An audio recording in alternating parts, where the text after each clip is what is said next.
सोन्याची जेजुरी देव गेले जेजुरा निळा घोडा आगडून नगारा सोन्याची जेजुरी देव गेले जेजुरा निळा घोडा पाऊ में तोडा कमरी कर कोटा बिहिर मस्तकी तुरा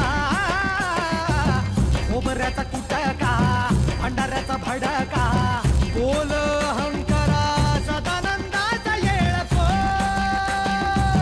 सदानंदाचा येळको जय देवा जय देवा जय देवा जय देवा जय देवा जय शिव मातंडा जय देवा जय देवा जय देवा जय देवा जय देवा जय शिव मातंडा हरिमर्दना मल्हारी तुझी प्रचंडा जय देवा जय देवा जय देवा जय देवा जय देवा जय शिव मातंडा हरिमर्दना मल्हारी तुझी प्रचंडा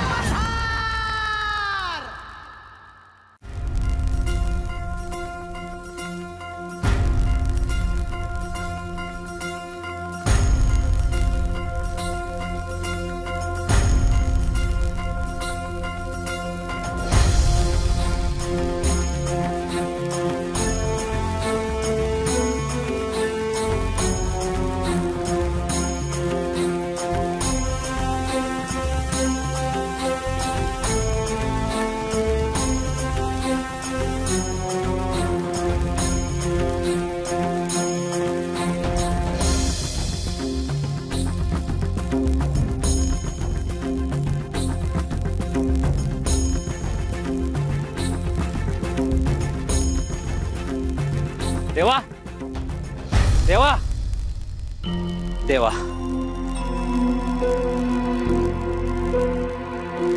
देवा एक समस्या आहे महत्वाचं बोलायचं आहे शेतकऱ्यासनी कंचा बी आधार उरला नाही बघा तुम्ही त्यासनी एकदा भेटला असतं तर ठीक आहे चला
मायसा मायसा मायसा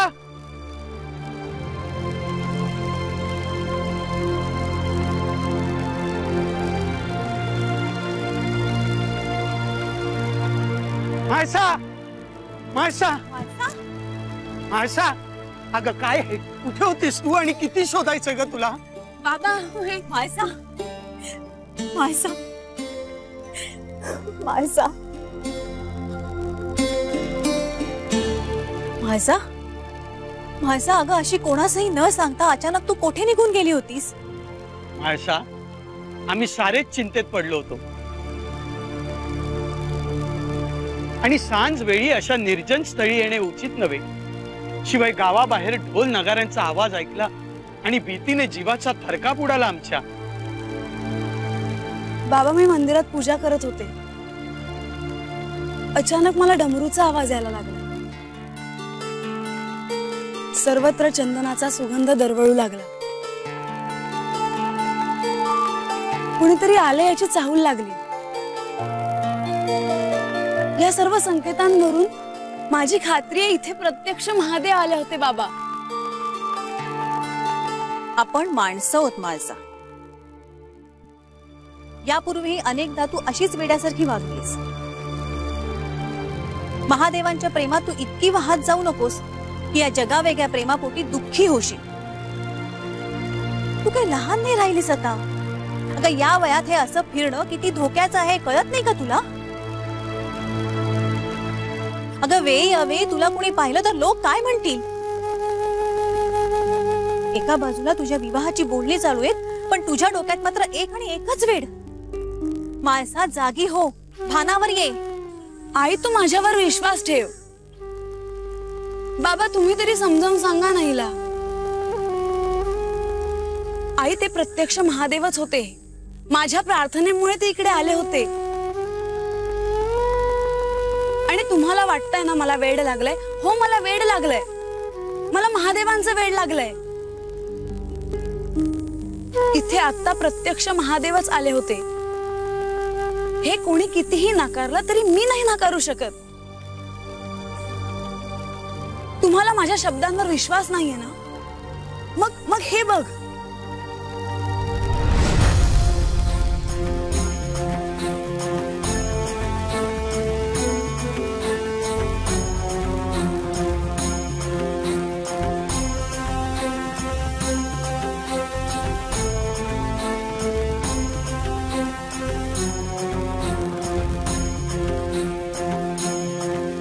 हा दाखला महादेव या ठिकाणी आले असावेत यासाठी पुरेसा नाही. मंदिरात अनेक धनिक भाविक लोक येतात.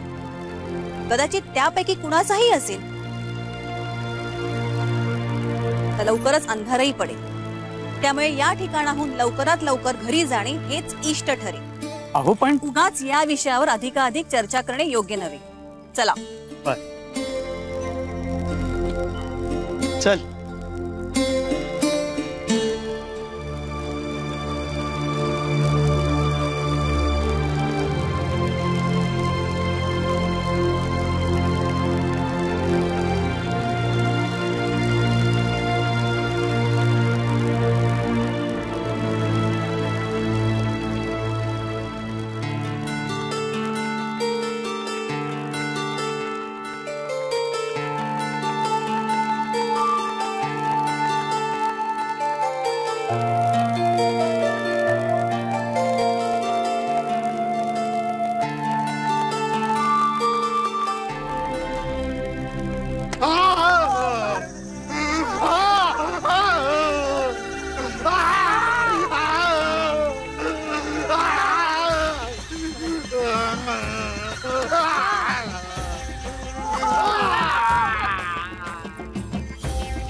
गेल्या वर्षाला जी दडी मारली पावसानं तर परत आलाच नाही. समजे वाट पाहून दमून गेले. पेरलेलं बियाणं मातीतच करपून गेलं. बायका पोरं जगली, कणगीत ठेवलेलं धान खाऊ 10 खंडी धान देणं होतं सावकाराचं. म्हटलं यंदाच्या वरती पाऊस आला की समजा देणं देऊन टाकू, पण सावकार मानायलाच तयार नाही. त्याला आमचं नगीत हवंय. योगा न्याय आहे देवा.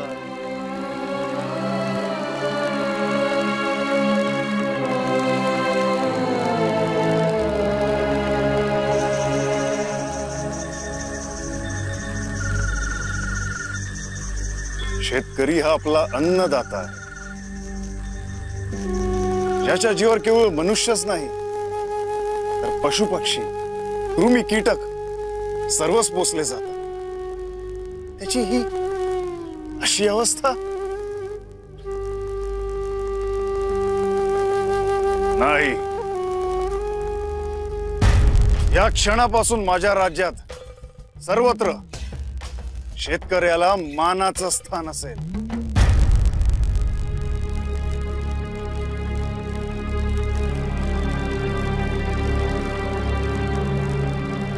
आणि यामध्ये बदल होणे नाही.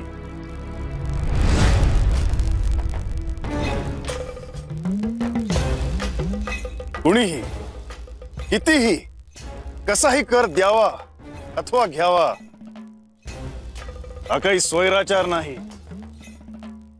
यापुढे इथल्या प्रत्येक मनुष्याला तो का कर भरतोय, कशासाठी कर भरतोय हे माहित असेल. याची त्याला पूर्ण संमती असेल आणि त्याच्या बदल्यात त्याला पुरेपूर मोबदला दिला जावा. सदानंदाचा सदानंदाचा सदानंदाचा सदानंदाचा सदानंदाचा सदानंदाचा.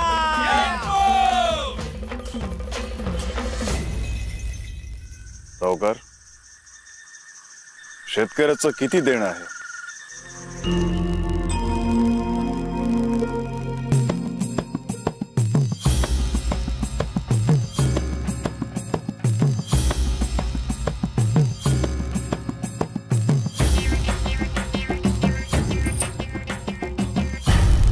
आता या शेतकऱ्याचं त्याच्या कुटुंबाचं ऋण तुझ्यावर आहे. तेव्हा इथल्या इथे सर्वांसमक्ष ते तुला फेडायला हवं. आणि या ऋणामध्ये तू पण भागीदार आहेस.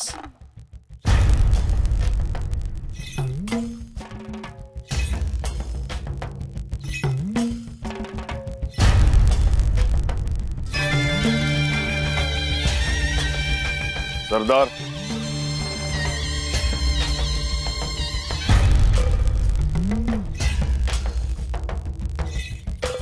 आता या शेतकऱ्याचं ऋण या दोघांकडनं फेडून घ्या. जय देवा जय देवा जय देवा जय देवा जय देवा जय शिवा मार्तंडा.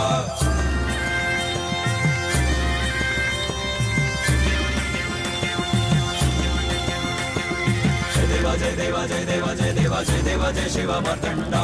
अतिमर्दन मल्हारी तुझी प्रचंडा.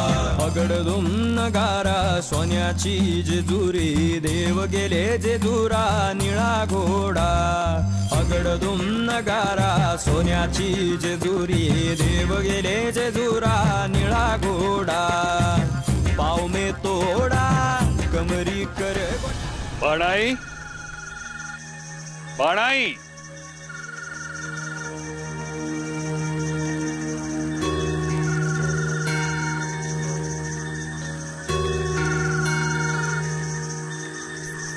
आयुष्यमान भव.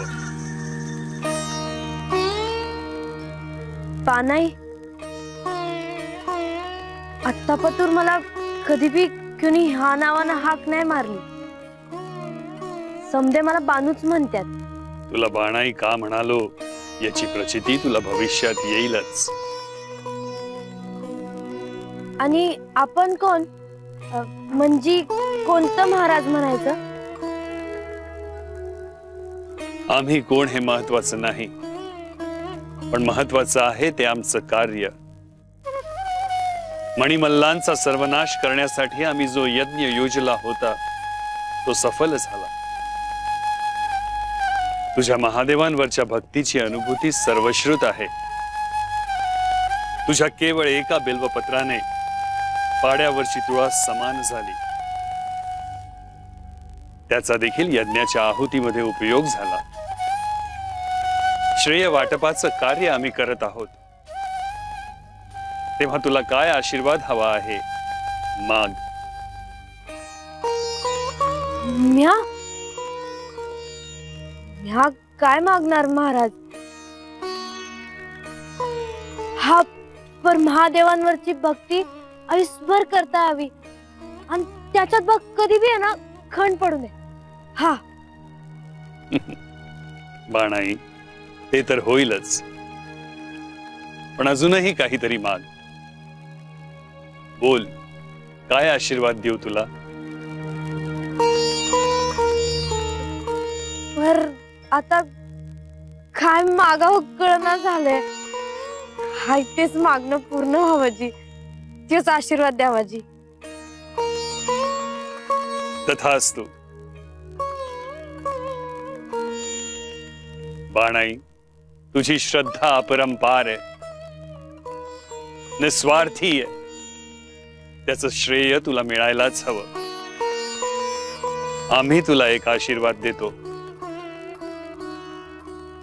याच धनगर पाड्यावर तुझा भावी वर स्वतः येईल आणि तुझं मन जिंकून तुला घेऊन जाईल. महाराज तुम्ही बसतेत का? तुम्हाला काय आणून द्यावं? काय म्या काय आणून द्यावं सांगा जी. तुला काही द्यायचंच असेल तर थोडी बिल्वपत्र आणून दे. जी.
तुला काही द्यायचंच असेल तर थोडी बिल्वपत्र आणून दे.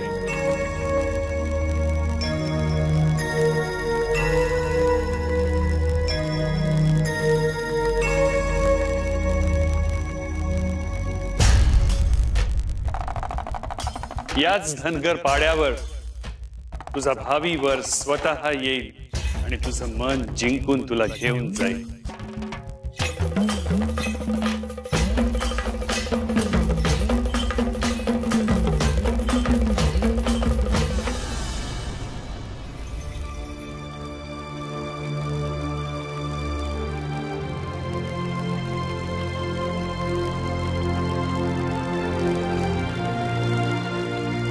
आयशा, मला सांग, तू जेजुरी बद्दल काही ऐकलंयस का? नाही. खंडेराय यांच्याबद्दल तुला काही माहित आहे? कोण खंडेराय? हे बघ माळसा, तू आता उपवर झालीस, त्यामुळे कोणतेही आढेवेढे न घेता तुझ्याशी सरळ सरळ विषय काढणंच योग्य. खंडेराय हे जेजुरीचे राजे आणि तुझ्या विवाहासाठी आम्ही त्यांच्याकडे प्रस्ताव पाठवला. खरं तुला ह्याची कल्पना द्यायची गरज होती, पण प्रातःकाळपासून तूच कुठेतरी बाहेर गेली होतीस. प्रस्तावाला उत्तर आलं की सारी तयारी करावीच लागेल.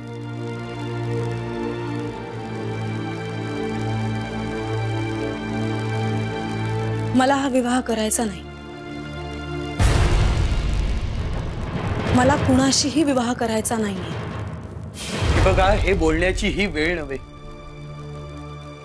रात्रही खूप झाली.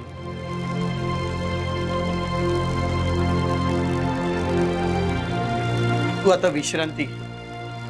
उद्या आपण प्रातःकाळी पहिल्या प्रहरी या विषयावर बोलू. तुम्ही फक्त गोड गोड आणि गोडच बोला. म्हाळसा, मी तुला आश्वस्त करतो, तुझ्या मनाविरुद्ध काहीही घडणार नाही. तुर्तास तरी कुठलंही दडपण आपल्या मनावर येऊ देऊ नको.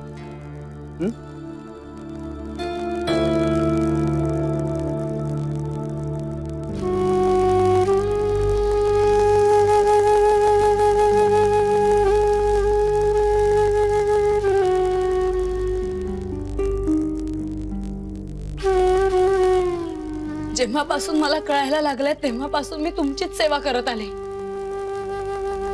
तुम्ही सतत माझ्या सोबत आहात असंच मी मानत आले. मी तुमच्याशिवाय दुसऱ्या कोणाचाच विचार कधी केला नाही. मग हे काय आहे? जेजुरी खंडेराय विवाह. तुम्ही माझी परीक्षा पाहत आहात का? तुम्ही माझे सर्वस्व आहात. हे तन मन प्राण तुमचेच आहेत. तुम्ही जर माझे नाही झालात तर मी माझ्या देहाला जिवंत ठेवून काय करू?